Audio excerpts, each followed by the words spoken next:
Okey, kami nak dengar daripada Cikgu Atika pula, Cikgu. Silakan, Cikgu. Okey, baik. Bismillahirrahmanirrahim. Assalamualaikum warahmatullahi wabarakatuh. Tuan Mentor TJ selaku host pada malam ini. Yang dihormati Tuan Tajul Asmawi, Puan As, sahabat saya Puan Laili, sahabat leader, Puan Nora. Kita berkumpul berenam nampaknya, okey, pada malam ini untuk berkongsi idea berkaitan topik yang diberi, iaitu bangkit. Okey. Sambil-sambil tadi Puan Laili memberikan pendapat dari sudut pandang seorang yang terlibat dalam bidang penagihan, saya dalam bidang pendidikan pun sebenarnya kami berdua ni kerja lebih kurang sahaja. Setiap hari berhadapan dengan klien, saya berhadapan dengan pelajar yang remaja, berumur antara 18 hingga 20 tahun.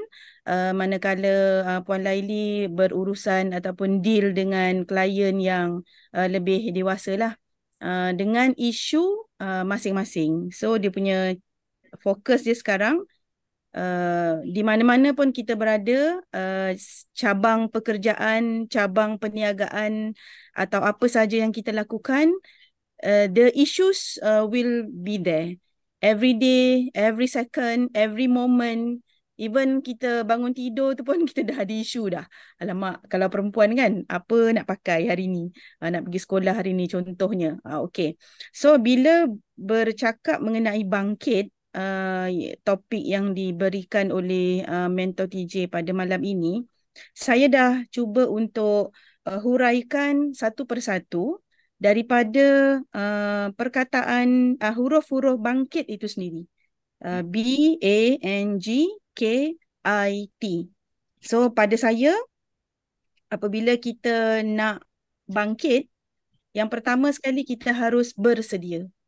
Maksudnya kita dah tahu, kita telah melalui macam-macam isu, macam-macam pengalaman, jatuh bangun, sedih, ketawa, semua sekali. So bila kita nak bangkit, yang pertama kita harus, B yang pertama adalah bersedia. Maksudnya kita bersedia untuk menerima, baik, ini adalah takdir aku. Okey, aku dah melakukan contoh kesilapan. Sepatutnya aku kena buat macam ni, tapi aku dah tersilap langkah. Aku buat macam ni. Okey. So kita bersedia. Kita bersedia untuk mengakui kelemahan kita, dan dalam masa yang sama kita bersedia untuk mengenengahkan kekuatan kita. So kita ni hamba Allah. Allah dah ciptakan kita uh, seadil-adilnya, sesempurna-sempurnanya. Kalau kata kita ni ada kekurangan, tapi kita juga ada kelebihan. So itu yang sebenarnya kadang-kadang setengah orang dia tak nampak. Dia asyik fokus kepada kelemahan, keburukan, sehingga dia lupa bahawa dia ni sebenarnya, diri kita sendiri ni ada kekuatan. So kekuatan itu yang harus kita cari, kita bersedia, kita berdamai dengan takdir, kita menerima semua kelemahan, kesalahan yang berlaku. Bila kita tunjuk dekat orang satu jari, sebenarnya 4 jari lagi tu menuju kepada diri kita sendiri. Okey. Baik, itu adalah B yang pertama, kita bersedia. Tak ada orang yang akan tolong angkat kita, bangkitkan kita kalau kita sendiri tak nak. Even kalau kita bawa haiwan pergi dekat tempat lopak air untuk minum pun, kalau dia tak nak minum, kita tak boleh buat apa-apa. Okey. Yang kedua adalah anggapan. Okey. Maksudnya tadi Mentor TJ kata kita tak nak fokus kepada negativity. Okey. Jadi untuk anggapan ni, pada saya, kita kurangkan anggapan kita, persepsi kita kepada orang. Maksudnya, betul, orang di sekeliling kita ni ada macam-macam watak, ada macam-macam personality. Okey, ada macam-macam sifat individu masing-masing. Tapi kita ni sebagai orang yang nak bangkit, so kita beranggapan bahawa orang-orang di sekeliling kita tu, tak kiralah orang tu suka kita ke, tak suka kita ke, kita jangan membuat anggapan yang negatif lah. Macam gitu. Maksudnya betul, orang tu memang ada salah dengan kita. Saya sendiri pun dalam bidang pendidikan dah 31 tahun, takkanlah tak ada isu dengan orang di sekeliling saya di tempat kerja, apatah lagi dalam bidang bisnes. Memang masing-masing mempunyai apa perwatakan yang sangat berbeza. Jadi anggapan kita pada orang tu uh, kita cuba untuk belajar menerima. Kalau rasa kita perlu untuk menjauh, kita jauhkan diri. Kita buat kerja kita, teruskan. Maksudnya kita pun bukannya duduk, mungkin kita rakan-rakan bisnes kita apabila kita nak bangkit ni mereka berada rasanya jauh. Kalau macam saya dekat Mersing ni memang saya dah terbuang kat sini lama. Cuma saya yang tak anggap diri saya terbuang. Kalau tak memang saya tak boleh nak jadi seperti apa yang saya jadi sekarang.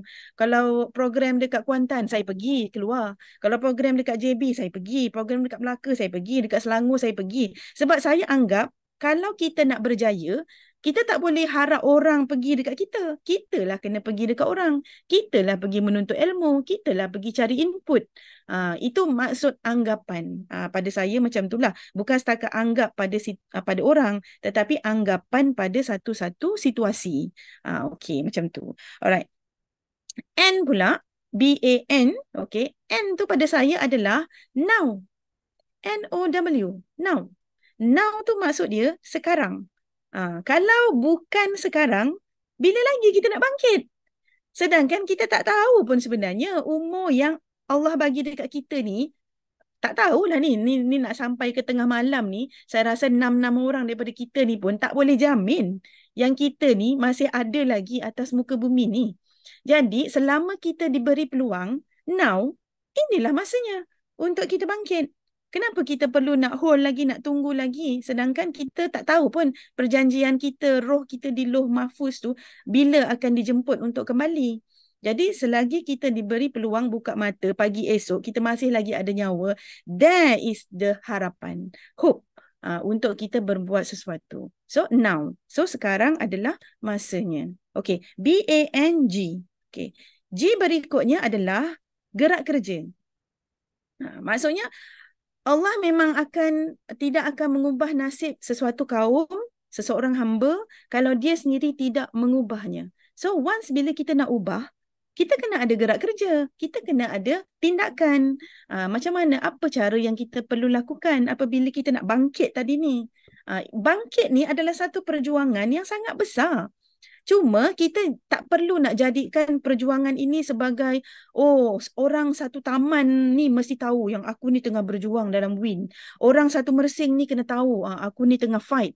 Orang satu Johor ni kena tahu Cikgu Atikah struggle ke sana kemari macam tak cukup tanah dia nak pergi. Contohnya macam tu. No. Bangkit ni dia punya gerak kerja tu kita lah yang kena mulakan. Kita yang kena buat dulu. Slow-slow, mulakan dulu dengan sebatang pen dan juga sehelai kertas. Apa yang kita nak buat, jot down, tulis kat situ.